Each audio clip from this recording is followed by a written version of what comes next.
Hi everyone, welcome to my channel. ನಾವಿವತ್ತು ಬೆಂಡೆಕಾಯಿ fry ಮಾಡೋದು ಹೇಗೆ ಅಂತ ನೋಡ್ಕೊಂಬರೋಣ ಬನ್ನಿ.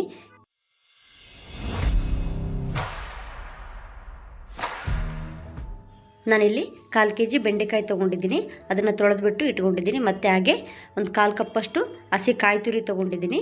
ಒಂದು 4 ಒಣಮೆಣಸಿನ್ಕಾಯಿ ತೊಗೊಂಡಿದ್ದೀನಿ, ಕಲರ್ ಚೆನ್ನಾಗಿ ಬರುತ್ತೆ ಅಂತಂದೇಳಿ. 2 ಟೇಬಲ್ ಸ್ಪೂನು ಶೇಂಗಾ ಬೀಜ ಹಾಗೂ 2 ಟೇಬಲ್ ಸ್ಪೂನು ಕೊತ್ತಂಬರಿ ಕಾಳು, 1 ಟೇಬಲ್ ಸ್ಪೂನ್ ಜೀರಿಗೆ, ಸ್ವಲ್ಪ ಕೊತ್ತಂಬರಿ ಸೊಪ್ಪು, ಸ್ವಲ್ಪ ಎಣ್ಣೆ, ರುಚಿಗೆ ತಕ್ಕಷ್ಟು ಉಪ್ಪು. ಮಾಡೋದು ಹೇಗೆ ಅಂತ ನೋಡೋಣ ಬನ್ನಿ. ನಾನಿಲ್ಲಿ ಒಂದು ಪಾನಿಗೆ ಶೇಂಗಾ ಹಾಕ್ಕೊತಾ ಇದ್ದೀನಿ. ಶೇಂಗಾನ ಸ್ವಲ್ಪ ಫ್ರೈ ಮಾಡ್ಕೋಬೇಕು. ಹಾಗಾಗಿ ಇಲ್ಲಿ ನೋಡ್ಬೋದು ಶೇಂಗಾ ಸ್ವಲ್ಪ ಕಲರ್ ಚೇಂಜ್ ಆದಮೇಲೆ ಈಗ ಇದಕ್ಕೆ ನಾನು ಕೊತ್ತಂಬರಿ ಕಾಳು ಹಾಕ್ಕೊತಾ ಇದ್ದೀನಿ. ಇಲ್ಲಿ ನೋಡ್ಬೋದು ಕೊತ್ತಂಬರಿ ಕಾಳು ಹಾಕಿ, ಕೊತ್ತಂಬರಿ ಕಾಳು ಸ್ವಲ್ಪ ಕಲರ್ ಚೇಂಜ್ ಆಗೋ ಮಟ್ಟ ಫ್ರೈ ಮಾಡಿಕೊಂಡ್ರೆ ಸಾಕು. ಹಾಗೆ ಈಗ ಇದಕ್ಕೆ ನಾನು ಜೀರಿಗೆ ಹಾಕ್ಕೊತಾ ಇದ್ದೀನಿ.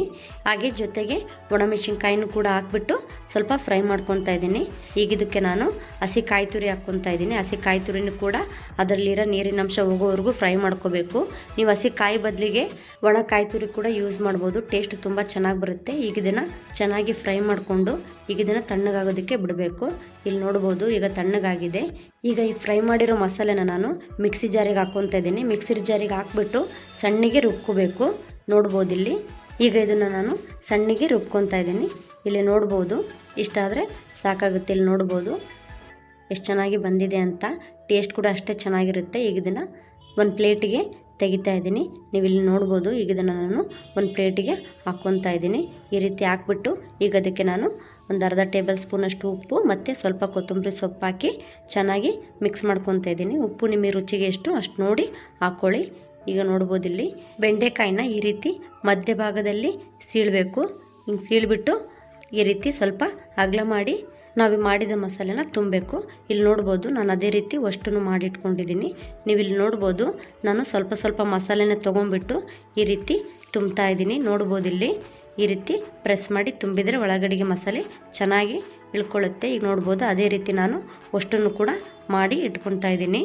ನೋಡ್ಬೋದು ಇಲ್ಲಿ ಈ ರೆಸಿಪಿ ಇಷ್ಟ ಆದರೆ ಲೈಕ್ ಮಾಡಿ, ಶೇರ್ ಮಾಡಿ ಹಾಗೂ ಸಬ್ಸ್ಕ್ರೈಬ್ ಆಗೋದನ್ನ ಮರಿಬೇಡಿ. ಇಲ್ಲಿ ನೋಡ್ಬೋದು ನಾನು ಅಷ್ಟನ್ನು ಕೂಡ ಈ ರೀತಿ ತುಂಬಿ ಇಟ್ಕೊಂಡಿದ್ದೀನಿ. ಈಗ ಇದನ್ನು ನಾವು ಫ್ರೈ ಮಾಡ್ಕೋಬೇಕು. ನಾನಿಲ್ಲಿ ಒಂದು ಪಾನಿಗೆ ಒಂದು 2ರಿಂದ 3 ಟೇಬಲ್ ಸ್ಪೂನು ಎಣ್ಣೆ ಹಾಕ್ಕೊತಾ ಇದ್ದೀನಿ. ಎಣ್ಣೆ ಸ್ವಲ್ಪ ಕಾಯೋದಕ್ಕೆ ಬಿಡಬೇಕು. ಎಣ್ಣೆ ಸ್ವಲ್ಪ ಕಾದ್ಮೇಲೆ ಅದಕ್ಕೆ ನಾವು ಸ್ಟಫಿಂಗ್ ಮಾಡಿದಂತಹ ಬೆಂಡೆಕಾಯಿನ ಒಂದೊಂದಾಗಿ ಹಾಕ್ಕೋಬೇಕು. ಇಲ್ಲಿ ನೋಡ್ಬೋದು ಇಲ್ಲಿ ನಾನು ಒಂದೊಂದಾಗಿ ಬೆಂಡೆಕಾಯಿನ ಎಣ್ಣೆಯಲ್ಲಿ ಇಟ್ಕೊತಾ ಇದ್ದೀನಿ. ಇಲ್ಲಿ ನೋಡ್ತಾ ಇರ್ಬೋದು ಈ ರೀತಿ ಅಷ್ಟನ್ನಿಟ್ಟು ಲೋ ಫ್ಲೇಮಲ್ಲೇ ಬೇಯಿಸ್ಕೊಳ್ಳಿ. ಹೈ ಫ್ಲೇಮಲ್ಲಾದರೆ ಮಸಾಲೆ ಎಲ್ಲ ಹೊರಗಡೆಗೆ ಬಂದು ಸೀದೋಗ್ಬಿಡುತ್ತೆ. ಹಾಗಾಗಿ ಆದಷ್ಟು ಲೋ ಫ್ಲೇಮಲ್ಲೇ ಫ್ರೈ ಮಾಡ್ಕೊಳ್ಳಿ. ಇಲ್ಲಿ ನೋಡ್ಬೋದು ಈಗ ಒಂದು 2ರಿಂದ 3 ನಿಮಿಷ ಆದಮೇಲೆ ನಾನು ಇನ್ನೊಂದು ಸೈಡ್ ಕೂಡ ಟರ್ನ್ ಮಾಡ್ತಾ ಇದ್ದೀನಿ. ಅದನ್ನು ಕೂಡ ಬೇಯಿಸ್ಕೊಳ್ಳೋದಕ್ಕೆ. ಇಲ್ಲಿ ನೋಡ್ತಿರ್ಬೋದು ನಾವು ಅನ್ನ ಸಾಂಬಾರಿಗಾಗಿರ್ಬೋದು ಅಥವಾ ರೊಟ್ಟಿ ಚಪಾತಿ ಅದಕ್ಕೆ ಹಚ್ಕೊಂಡು ತಿನ್ನೋದಕ್ಕೆ ಈ ಬೆಂಡೆಕಾಯಿ ಫ್ರೈ ತುಂಬ ಚೆನ್ನಾಗಿರುತ್ತೆ. ಒಂದು ಸಲ ಟ್ರೈ ಮಾಡಿ. ಬೇಳೆ ಸಾರಿಗಂತೂ ತುಂಬ ಸೂಪರಾಗಿರುತ್ತೆ. ಅಷ್ಟು ರುಚಿಯಾಗಿರುತ್ತೆ ಈ ಬೆಂಡೆಕಾಯಿ ಫ್ರೈ. ಈ ರೀತಿ ಕೂಡ ಒಂದು ಸಲ ಟ್ರೈ ಮಾಡಿ. ಇಲ್ಲ ಅಂದರೆ ಬರೆ ಬಾಯಲ್ಲಿ ಕೂಡ ತಿನ್ನೋದಕ್ಕೆ ತುಂಬ ಚೆನ್ನಾಗಿರುತ್ತೆ. ಈಗ ಇಲ್ಲಿ ನೋಡ್ಬೋದು ನಾನು ಚೆನ್ನಾಗಿ ಫ್ರೈ ಮಾಡ್ಕೊಂಡಿದ್ದೀನಿ. ಈಗ ಇಷ್ಟಾದರೆ ಸಾಕಾಗುತ್ತೆ. ಈಗ ಇದನ್ನು ನಾನು ಒಂದು ಪ್ಲೇಟಿಗೆ ತೆಗಿತಾ ಇದ್ದೀನಿ.